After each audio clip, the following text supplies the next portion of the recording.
पश्चिम बंगाल में पहले चरण के चुनाव के लिए मतदान में 36 घंटे बचे हैं। आज पहले चरण के लिए चुनाव प्रचार का आखिरी दिन था। चुनाव प्रचार थम चुका है, लेकिन जिस तरह से बीजेपी ने आखिरी दिन हिंदुत्व और भगवान राम के नाम को चुनाव के बीच में खड़ा कर दिया है, उससे सवाल उठता है कि क्या बीजेपी बंगाल का चुनाव राम के नाम पर लड़ना चाह रही है, जो कि बीजेपी की स्ट्रॉन्ग पिच मानी जाती है। राम, हिंदुत्व, इस तरह की बातें। इसको समझने के लिए पहले आप असम के मुख्यमंत्री हिमंता बिस्व शर्मा का यह हालिया बयान सुनिए। दीदी, कभी कभी तो श्री राम भी तो बोला करो, कभी कभी तो श्री राम भी तो बोला करो। इंशाअल्लाह हो गया, खुदा हाफिज हो गया। जय जय श्री राम भी होना चाहिए कि नहीं चाहिए? जय जय श्री राम भी होना चाहिए कि नहीं चाहिए? लेकिन दीदी का मुंह से कभी भी आप लोग जय श्री राम नहीं सुनेगा। राम जन्मभूमि मंदिर होना कितना साल हो गया? 2 साल हो गया। दीदी कभी गया है मंदिर में? दीदी कभी गया है? दीदी मंदिर में गई है कि नहीं, पूजा करती है कि नहीं, मैं आगे आपको बताऊंगा। लेकिन हिमंता तो कुल जमा 10 साल पुराने भाजपाई हैं। उससे पहले की उनकी राजनीति कांग्रेस में गुजरी है, लेकिन उन्होंने मंगलवार को जो कुछ कहा वही बातें इससे पहले बंगाल में ही उत्तर प्रदेश के मुख्यमंत्री योगी आदित्यनाथ भी कह चुके हैं। सुनिए। आप देखते होंगे बंगाल में ममता दीदी को परेशानी होती है जब कोई जय श्री राम बोलता है तो। राम के नाम पर ममता दीदी ने बैन कर दिया है। दुर्गा पूजा प्रतिबंध, मूर्ति विसर्जन नहीं हो सकता, दुर्गा मूर्ति का विसर्जन नहीं हो सकता, शोभा यात्रा नहीं निकल सकती। यानी बंगाल में वो दुर्गा पूजा को प्रतिबंधित करती है। राम नाम लेने पर वह प्रतिबंध लगाती है, लेकिन सड़कों पर इफ्तार पार्टी करवाती है। तो समझ रहे ना चुनाव के ठीक पहले कैसे हिंदू मुसलमान की पूरी पिच तैयार की जा रही है। बंगाल चुनाव में हिंदुत्व का सवाल भी बहुत तेजी से उठा है। बीजेपी का आरोप है कि ममता हिंदुओं का दमन करती रही हैं। टीएमसी का जवाब है कि बीजेपी हिंदुओं की भावनाओं का शोषण करती है और समाज को धर्म के नाम पर बांटती आई है। खुद ममता बनर्जी ये बताने से नहीं चूकती कि वे हिंदू हो या मुसलमान, बंगाल के लोगों में कोई भेद नहीं करती हैं। साथ ही एक हिंदू होने के नाते अपने धार्मिक परंपराओं और रीति रिवाजों का सच्चे मन से पालन करती हैं। सुनिए ममता दीदी को।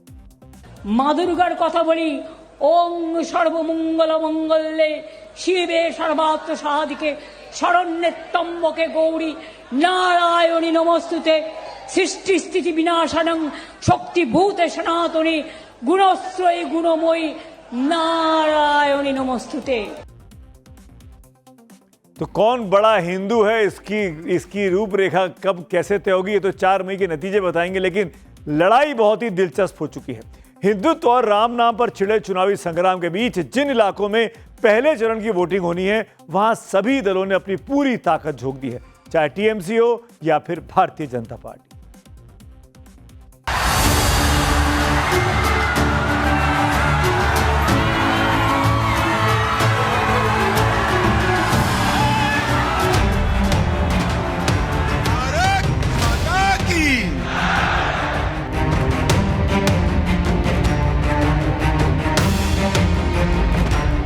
पश्चिम बंगाल में पहले चरण के चुनाव की हुंकार आज शाम थम गई।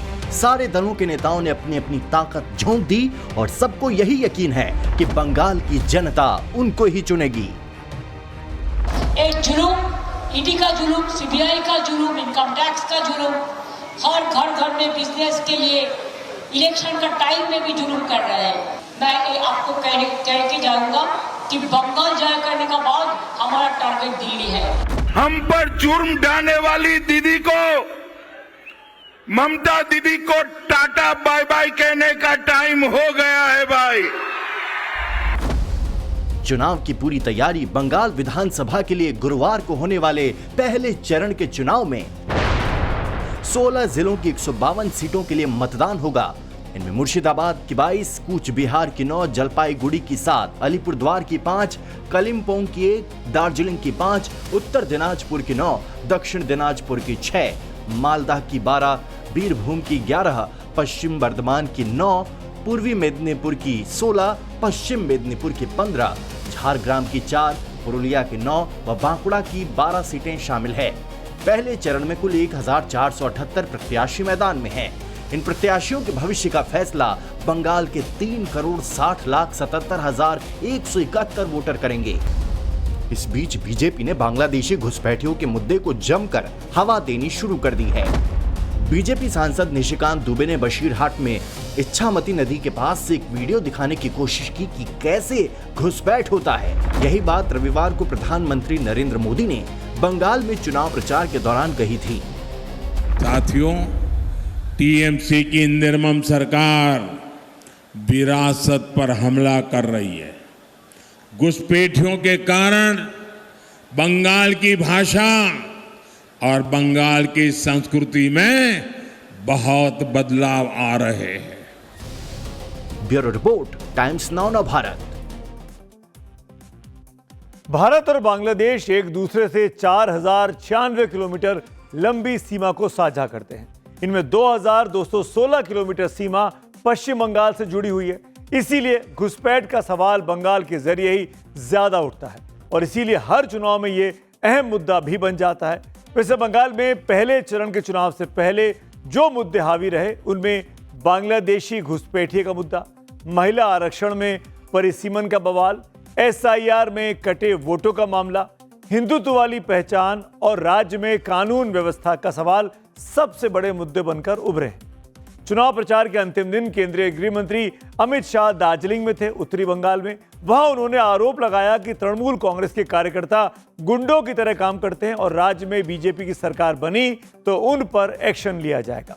टीएमसी कह रही है कि गृह मंत्री को यह भाषा शोभा नहीं देती। ममता के गुंडों का त्रास है या नहीं है? अरे जोर से बोलो, है या नहीं है? है ना? आप चिंता मत करो, सारे गुंडे कान खोलकर सुन ले। 5 तारीख के बाद किसी भी नागरिक को परेशान किया तो उल्टा लटका कर सीधा करने का काम। ये तो लोकल गुंडाओं का लैंग्वेज है। वो तो देश का होम मिनिस्टर है, उसके मुंह से ये लैंग्वेज क्या सही है? ये पूरा उनके मुंह से लोकल गुंडों का भाषा निकल रहा है। और वो क्या बोल रहा है? हम बोल रहा है उसको, अगर दम है तो आप खुद 4 मई आप बंगाल में रहिए, वॉच करिए कैसे फेस्टिवल होता है। पूरा बंगाल में ग्रीन वेव होता है। पूरा बंगाल में कैसे ममता दीदी और अभिषेक का लीडरशिप में पूरा तृणमूल कांग्रेस 4th टाइम के लिए वापस आएगा। दावे प्रतिदावे बहुत कुछ चल रहे हैं। बंगाल में चुनाव अक्सर रक्त रंजित हो जाता है। खूनी संघर्ष की घटनाएं जब तब सामने आती हैं। ये तस्वीरें कोलकाता के पोर्ट इलाके की आपके सामने आ रही हैं, जहां कल रात बीजेपी और टीएमसी के कार्यकर्ता आपस में भिड़ गए। बीजेपी कार्यकर्ताओं पर आरोप है कि उन्होंने एक अल्पसंख्यक समुदाय के लिए अपशब्दों का इस्तेमाल किया। इस पर दोनों पक्षों के बीच संघर्ष छिड़ गया तो मामला शांत कराने के लिए पुलिस आई। आरोप है कि पुलिस को भी बीजेपी कार्यकर्ताओं ने पीट दिया। पुलिस की जवाबी लाठीचार्ज में बीजेपी उम्मीदवार राकेश सिंह समेत कई बीजेपी कार्यकर्ताओं के घायल होने की खबर भी आई है। वहीं आज दिन में भांगर इलाके में इंडियन सेक्युलर फ्रंट यानी आईएसएफ के उम्मीदवार अरबुल इस्लाम की गाड़ी पर हमला किया गया तो इलाके में तनाव भड़क उठा है। भद्र लोग और भद्र लोगों वाले बंगाल में इस तरह की चुनावी हिंसा की खबरें बहुत ही आम है चुनावी मौसम में। लेकिन इस बीच एक और बड़ा अपडेट आपको जानना चाहिए। टीएमसी के सांसद हैं, ममता बनर्जी के बहुत करीबी हैं, डेरेक ओब्रायन। उन्होंने एक बेहद सनसनीखेज आरोप आज केंद्रीय एजेंसियों पर लगा दिया है। डेरेक ओब्रायन का आरोप है कि दूसरे चरण के चुनाव से पहले यानी 29 अप्रैल से पहले बंगाल में कुछ बड़ी साजिश की जा रही है। बहुत कुछ बड़ा हो सकता है जो केंद्रीय एजेंसियां करवा सकती हैं। क्या कह रहे हैं डेरेक, सुनिए इसको। We have credible information that a meeting has been called by the Home Minister of India in respect to Bengal.